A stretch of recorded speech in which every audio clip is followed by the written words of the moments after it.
ચોક્કસ, અહીં પ્રશ્નો અને જવાબોની વિગતવાર સમજૂતી આપવામાં આવી છે. 11. ટૂંકા ગાળાની સ્મૃતિને કામચલાઉ સ્મૃતિ તરીકે કોણે ઓળખાવી હતી? જવાબ: એ. એલન બેડલે. સમજૂતી: એલન બેડલેએ ટૂંકા ગાળાની સ્મૃતિને કામચલાઉ સ્મૃતિ તરીકે ઓળખાવી હતી. 12. કઈ સ્મૃતિકારક કૌશલ્યો, ટેવો અને શાસ્ત્રીય રીતે અભિસંધિત થયેલ સાદી પ્રતિક્રિયાઓની બનેલી છે? જવાબ: બી. ગર્ભિત સ્મૃતિ, અપ્રગટ સ્મૃતિ. સમજૂતી: ગર્ભિત સ્મૃતિમાં કારક કૌશલ્યો, ટેવો અને શાસ્ત્રીય રીતે અભિસંધિત થયેલ સાદી પ્રતિક્રિયાઓનો સમાવેશ થાય છે. 13. કઈ સ્મૃતિમાં તથ્યો, માહિતી અને પોતાના જીવનમાં બનેલી અગણિત ઘટનાઓનો સંગ્રહ થયો હોય છે? જવાબ: એ. પ્રગટ સ્મૃતિ. સમજૂતી: પ્રગટ સ્મૃતિમાં તથ્યો, માહિતી અને પોતાના જીવનમાં બનેલી ઘટનાઓનો સંગ્રહ થાય છે. 14. નીચેનામાંથી કઈ સ્મૃતિ વધુ વિશ્વસનીય ગણાય? જવાબ: ડી. અર્થ વિષયક સ્મૃતિ.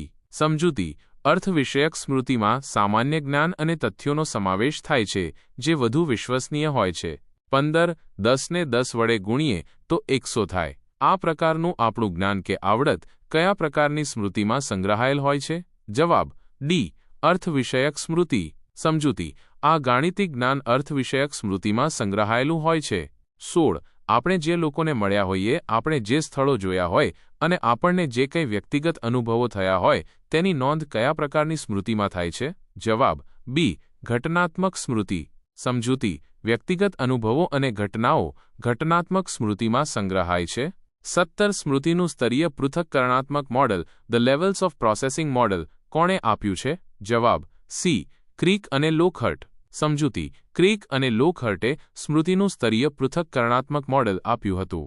18. જેમ પૃથક્કરણનું સ્તર ઊંડું તેમ સ્મૃતિની યથાર્થતાનો દર ઊંચો, એમ સ્મૃતિનું કયું મોડેલ દર્શાવે છે? જવાબ: સી. સ્તરીય પૃથક્કરણાત્મક મોડેલ.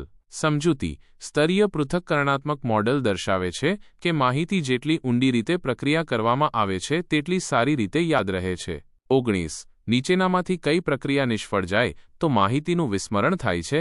જવાબ: ડી. એ, બી અને સી. સમજૂતી: અંકન, સંગ્રહ અને પુનઃપ્રાપ્તિ ત્રણેય પ્રક્રિયાઓ નિષ્ફળ જાય તો માહિતીનું વિસ્મરણ થઈ શકે છે.